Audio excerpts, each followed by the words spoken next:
औज़ुबिल्लाहि मिनश्शैतानिर्रजीम बिस्मिल्लाहिर्रहमानिर्रहीम। नाज़रीन अस्सलामु अलैकुम वरहमतुल्लाहि वबरकातुहू।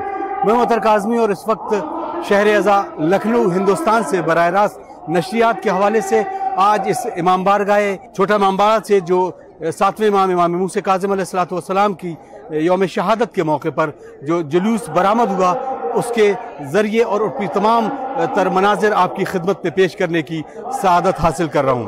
नाज़रीन आज इसी वक्त हमारे और आपके मौला और आका हज़रत अली इब्न अबी तालिब अलैहिस्सलाम के वालिद माजिद हज़रत अबू तालिब अलैहिस्सलाम के भी ताबूत को यहाँ पर बरामद किया गया।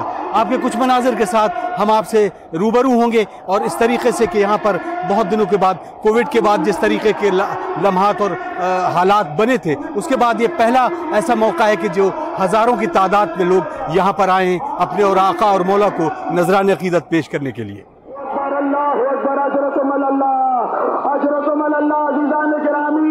जिस बात के 4 बेटे होते हैं वो मुतमईन होता है कि कोई मेरा जनाजा उठाने आए ना आए, मेरे 4 बेटे मेरा लाशा उठा लेंगे। जिस बात की 1 बेटी होती है वो मुतमईन होता है कि मेरे जनाजे में कोई आए ना आए, मेरी बेटी मेरे जनाजे की ज़ीनत होगी।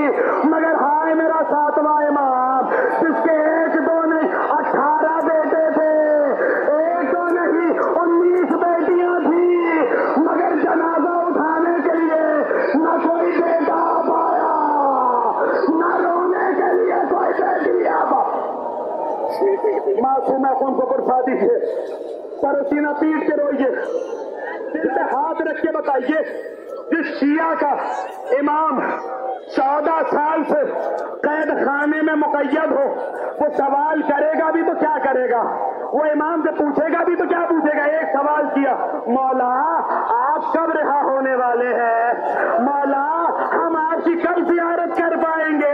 अज़ीज़ान गिरामी सुनिएगा इमाम का जवाब। 25 रजब कहता मौला रिहा होके आप कहाँ आएंगे, ये शिया आपकी ज़ियारत कहाँ करे। इमाम ने फरमाया जुमे के दिन बगदाद के पुल पे आ जाओ।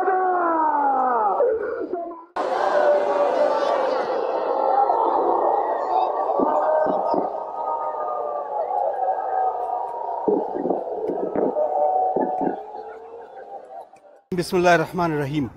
नहमदुहु व नसल्ली अला रसूलिहिल करीम व अला अहले बैतित तय्यबीन अत्ताहिरीन, अम्मा बाद, इन्ना लिल्लाहि व इन्ना इलैहि राजिऊन। नाज़रीन इकराम, मैं अतर काज़मी और आप देख रहे हैं इस वक्त इमाम हुसैन आलमी चैनल 4 और इससे बराह रास्त लखनऊ शहर अज़ा लखनऊ से आपसे मुखातिब हूँ। आज यहाँ पर इस छोटे इमाम बारगाह में जिस तरीके से 7वें इमाम मूसा काज़िम अलैहिस्सलाम की यौम शहादत के मौके पर ये जम्मे गफ़ीर जो आप हमारे पीछे देख रहे हैं, हज़ारों लोग इसी तरीके की सही कर रहे हैं जैसे कि काज़मैन में लोग दूर दर दूर आया करते हैं। तो हज़ारों की तादाद में कोविड-19 के बाद जिस तरीके का दौर हुआ है उस पर आज़ादारी पर भी एक तरीके का बहुत सारे तासुरात नज़र आए। लेकिन आज बिहम्दिल्लाह आज हम इस वक्त मौजूद हैं इस शहर अज़ा से बराह रास्त नशरियात के हवाले से और आपसे रूबरू हैं। और पीछे आप देख रहे हैं वो ताबूत अक़दस जो 7वें इमाम इमाम मूसा काज़िम अलैहिस्सलाम का है और हज़ारों लोग जो आज यहाँ पर मौजूद हैं अपने आका और मौला को नजरान अक़ीदत पेश करने के लिए इस शहर अज़ा लखनऊ से मुखातिब हैं। हिंदुस्तान से इस पूरे मनाजिर के साथ मैं अतर काज़मी आपसे रूबरू हूँ।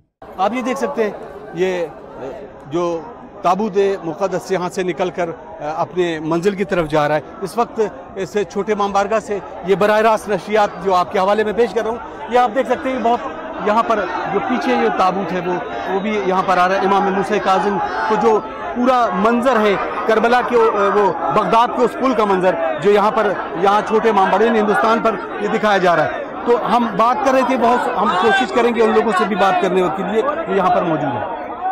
नाज़रीन इस वक्त हम मौजूद हैं शहर अज़ा यानी लखनऊ में और हिंदुस्तान के इस तारीख़ी शहर में इस वक्त 7वें इमाम इमाम मूसा काज़िम अलैहिस्सलाम की यौम शहादत पर जो मजलिस बर्पा की गई और उसके बाद हज़ारों के आशिकाने इमाम यहाँ पर मौजूद थे। कोविड-19 के बाद जिस तरीके के माहौल हुआ और आज़ादारी से बहुत सारे लोग मुतासिर भी हुई आज़ादारी इससे, लेकिन यकीनन ये गम हुसैन है या गम मज़लूम करबला के साथ साथ गम अहले बैत है कि जो ना कभी बंद हुआ है ना बंद होगा। तो हमारे साथ इस वक्त डॉक्टर अहमद आगा साहब हैं, हम उनसे बात करेंगे कि ये पूरा जो दौर गुजरा है उसके बाद आज़ादारी के सिलसिले को आज इतनी बड़ी तादाद में जो लोग आए हैं उनके तासुरात, उनके दिलों की धड़कनें, उनके अल्फाज क्या कह रहे हैं, क्या लब्बैक या हुसैन की सदाओं के साथ साथ किस तरीके के तासुरात उनके सामने। बहुत बहुत खैर मकदम है डॉक्टर साहब आपका। पहला सवाल हमारा यही है कि कोविड-19 के बाद जिस तरीके से पूरी दुनिया मुतासर हुई है, आज़ादारी में भी बहुत सारे तरीके की चीज़ें जिसमें चेंज आए। आज पहली बार हज़ारों की तादाद में जो लोग आए हुए हैं, किस तरीके के हालात और किस तरीके का तासुर आपके हैं? मैं अल्लाह का बड़ा शुक्रगुजार हूँ कि एक बार फिर हम सबको मौका मिला कि अपने इमाम के गम को मना सकें, हम सब जमा हो सकें और हम सब इस बात को ध्यान में रखें कि कितना जुल्म हुआ हमारे इमामों पर, अहले बैत पर, और उस पर हम लोग गिरिया कर सकें। हम जो है वो तमाम खिताबत को और सारे लोगों की तकारीर को हमने सुनकर बेइंतहा अपने अंदर इंसानियत का जो दर्द महसूस किया, जो अपने इमाम को और अहले बैत का जो हम लोगों को पैगामात थे वो हम तक पहुँचे।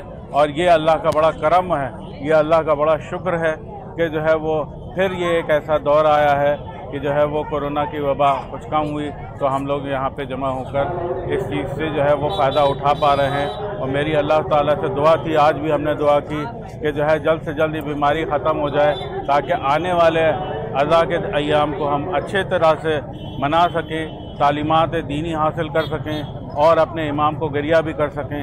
अल्लाह ताला हमें इसकी और ऐसे ही तौफीक दे और हमें इसी तरह जो है वो अपने इमाम के दर्स को लेने की तौफीक अता करता रहे।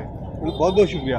तो नाज़रीन, आपने समाअत फरमाया डॉक्टर अहमद आगा जो ख़ुद पेशे से डॉक्टर भी हैं और इस वक्त कोविड-19 के दौर के बाद निकलने के बाद बहुत सारी वैक्सीनेशन जो प्रोग्राम है वो भी उससे भी जुड़े हैं। आइए नाज़रीन, हम बात करते हैं कुछ और लोगों से। नाज़रीन, एक बार फिर खैर मकदम करता हूँ इमाम हुसैन आलमी चैनल 4 पर। मैं अतहर काज़मी और इस वक्त शहर आज़ाद लखनऊ से यकीनन हिंदुस्तान का ये ज़रा इम्तियाज़ भी कहा जाएगा कि हम जब बात करते हैं अहले बैत अलैहिमुस्सलातु वस्सलाम की तो यहाँ पर मुख्तलिफ़ किस्म के, मुख्तलिफ़ ज़ाविये से, मुख्तलिफ़ सोच के, मुख्तलिफ़ मकतब फ़िक्र के लोग हमसे जुड़ते हैं। हमारे साथ इस वक्त ऐश्वर्या शर्मा जी हैं जो कि यहाँ पर अहले बैत से बहुत मोहब्बत रखते हैं। उनसे हम बात करेंगे कि आज इस प्रोग्राम के हवाले से वो क्या अपने तासुरात हम तक शेयर करते हैं। आप सभी मोमिनीन मोमिनात को और मुहिब्बान अहले बैत को मौला इमाम मूसा काज़िम अलैहिस्सलाम की शहादत का मैं पुरसा पेश करता हूँ। पुरसा कबूल कीजिए।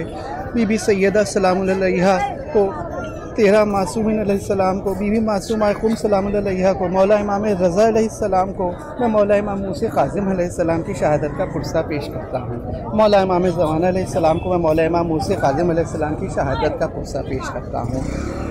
एक शेर आ जाता है याद कि मौला पर इंतहाई असीरी गुजर गई, जिंदान में जवानी व पीरी गुजर गई। सूरह अलहम्द के अंदर जो 7 आयात है तो सूरह अलहम्द की आयत भी 7 और हमारा 7वां इमाम रिहा हुआ कैद से, 14 साल की कैद से रिहा हुआ। तो उसमें जो एक लाइन है कि इहदिनस सिरातल मुस्तकीम, यानी कि पालने वाला हम लोगों को सीधे रास्ते पे गाइड करे। तो सीधे रास्ते पे सिरातल मुस्तकीम पे चलाने वाले हमारे 14 मासूमीन अलैहिस्सलाम है, 12 इमाम अलैहिस्सलाम है और उसमें से एक हमारा इमाम अलैहिस्सलाम का आज शहादत मेरी। और उसके बाद हमारे इमाम जी कैसे देखते हैं कि पिछले दौर में जिस तरीके से कोविड-19 का दौर आया और बहुत सारे मजहबी रसूमात जो कि मुतासिर भी हुई हैं और ख़ास तौर से आज़ादारी में भी देखा गया, तो आज कैसा लग रहा है कि यहाँ पर जो हज़ारों लोग आए हैं इमाम को पुरसा देने के लिए, 7वें इमाम की शहादत का दिन है और हज़ारों लोग आए, तो किस तरीके की तासुरात आपके हैं इस पर? भाई मेरा ये मानना है कि चाहे कोरोना हो, चाहे कोई भी चीज़, कोरोना का बाप भी हो, कोई भी दुनिया की बीमारी हो, पहली बात तो यह है कि मुहिब्बान अहले बैत को, मोमिनीन को बीमारी सताती नहीं, और अगर सताती भी है तो उसके लिए ज़ियारत आशूरा पढ़ के इमाम ज़मान अलैहिस्सलाम की वालिदा बीबी नरजिस खातून सलामुल्लाह अलैहा को और बीबी सईदा सलामुल्लाह अलैहा को आप हदिया कर दीजिए। और कोरोना हो या कोई भी बीमारी हो उससे आप जो है पनाह ले लीजिए, पालने वाला आपको अपने पनाह में देगा। दूसरी बात कि जो भी कोई परेशानी हो, चाहे दुनियावी हो, चाहे गैबी हो, चाहे रूहानी हो, चाहे कैसी भी परेशानी हो, ज़ाहिरी हो या बातनी हो, जो है वो अमराज़ ज़ाहिरी और बातनी, बहुत सीधी सी बात है कि जो आज मजलिस में आते हैं लोग, फ़र्श अज़ा पे आते हैं, अपनेपन में आते हैं। मैं फ़र्श अज़ा पे शियों के बीच में नहीं आया, मैं फ़र्श अज़ा पे अपनों के बीच में आया हूँ। तो उनको बीबी की सैयदा सलामुल्लाह अलैहा की दुआएं बचाती हैं। और फिर ये भी बात है हदीस रसूल कि जिनसे बीबी सैयदा राज़ी, उनसे फिर उनसे कौन नहीं राज़ी, और जिनसे वो नाराज़ हैं तो फिर उनसे सभी नाराज़ हैं। वाह वाह, बहुत बहुत शुक्रिया, बहुत शुक्रिया। नाज़रीन, इस वक्त महवे गुफ्तगू थे ऐश्वर्या शर्मा जी, और यकीनन मोहब्बतों और यही तुर्रे इम्तियाज़ है हिंदुस्तान की सरजमीन पर, जहाँ पर अलग अलग मकतब फ़िक्र के लोग जब एक जा बैठते हैं तो उनके लबों की धड़कन और उनके दिलों की धड़कन एक ही सदा देती है, लब्बैक या हुसैन, लब्बैक या हुसैन। ये रवा तबसरे के साथ मैं अतर काज़मी आलमी चैनल इमाम हुसैन 4 से हिंदुस्तान से बराह रास्त नशियात के हवाले से आपके सामने पेश कर रहा था। आज यौम शहादत 7वें इमाम इमाम मूसा काज़िम, और यहाँ पर दूर दराज से लोग आए हुए हैं। भावनगर गुजरात से जो मौलाना तशरीफ लाए हैं, मौलाना मुर्तज़ा साहब, इनके तासुरात क्या हैं, आइए जानते हैं। अस्सलाम वालेकुम। हम भावनगर गुजरात से ताल्लुक़ रखते हैं। हर साल हम इस प्रोग्राम में शरीक होते हैं। अल्हम्दुलिल्लाह 4-5 साल से ये हम प्रोग्राम कर रहे हैं। पिछले साल जो है कोरोना के लॉकडाउन के हिसाब से ये प्रोग्राम है वो मुलतवी इस साल तक कर दिया गया था। अल्हम्दुलिल्लाह इस साल हमें मौला ने फिर से तौफीक दी, और हम जो है गुजरात से यहाँ तक खास ये असीर बगदाद का मातम के हवाले से जो सालों से जो है ये साथ खादिम इमाम मूसा काज़िम की अंजुमन है जो कर रही है, उसी हवाले से इस साल भी हम अल्हम्दुलिल्लाह हमें खुदा ने तौफीक दी और मौला ने हमको यहाँ तक बुला लिया, और हम भी इस असीर बगदाद के मातम में शरीक हुए। अल्हम्दुलिल्लाह यहाँ पुल का मंजर दिखाया जा रहा है, और अल्हम्दुलिल्लाह उसके जनाब अबू तालिब का भी ताबूत उठाया जा रहा है। अल्हम्दुलिल्लाह मुसलसल प्रोग्राम ये होता रहता है हर साल। इंशाल्लाह दुआ करते हैं कि ये जो है सफ़र और ये सिलसिला तो बरकरार रहे हर साल, और चारों तरफ से दुनिया से हर जगह से मौला सबको इस जगह के ऊपर आने की तौफीक अता करके उस जगह की हिफाजत करे, खुसूसन इस असीर बगदाद के मातम के हवाले से। मैं मौलाना मुर्तज़ा बुरानी, भावनगर गुजरात से मोहताज दुआ, खुदाफिज़। इस वक्त शहर आज़ाद लखनऊ से बराह रास्त नशियात के हवाले से आलमी चैनल इमाम हुसैन TV 4 पर मैं अतर काज़मी आपसे रूबरू हूँ, और ये बात आया है कि कोविड-19 के बाद जिस तरीके का दौर गुजरा है, आज यहाँ पर तमाम अज़ादारों ने आकर बता दिया कि उनके दिलों की धड़कन सिर्फ एक ही सदा देती है, लब्बैक या हुसैन, लब्बैक या हुसैन।